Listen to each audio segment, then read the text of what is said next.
We're in St. Joseph's Polish National Cemetery of Westfield, Massachusetts, and we're at the baby section. And here, little baby Mary Wanzik from 1959. She died on the day she was born. She's buried here. Catholics cannot bury little children in the holy part of the cemetery, so they place them on what is defined as the back of the cemetery.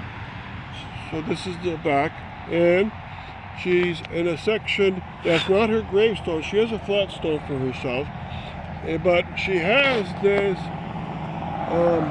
enormous monument next to it for baby size, and has a baby on top of it. And what it says on it is, "Such as the kingdom of the Lord," and that's a quote from Mark in the Bible. And babies not baptized have to be buried in a special place, and they do that in the Roman Catholic cemeteries and in the Polish national cemeteries.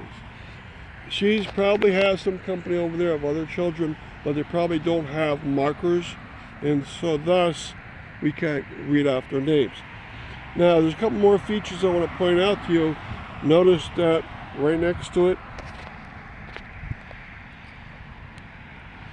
is a port head or a bulkhead for something on the ground, and they might have kept either barrels in there that waiting during the winter for the warm weather, or they might have just kept supplies in there, since they didn't maybe have a supply shed at some point.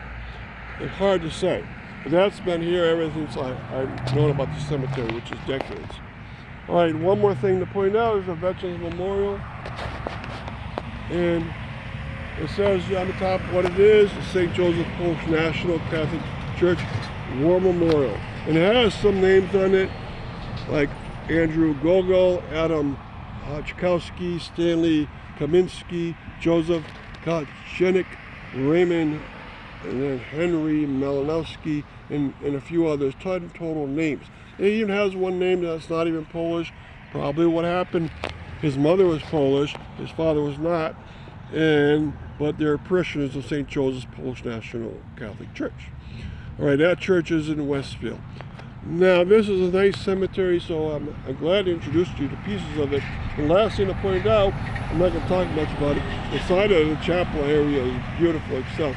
And you see there's a cut in there, so you can actually walk up in there and walk up to the altar and say a prayer right on the altar. Okay, so thank you for coming here.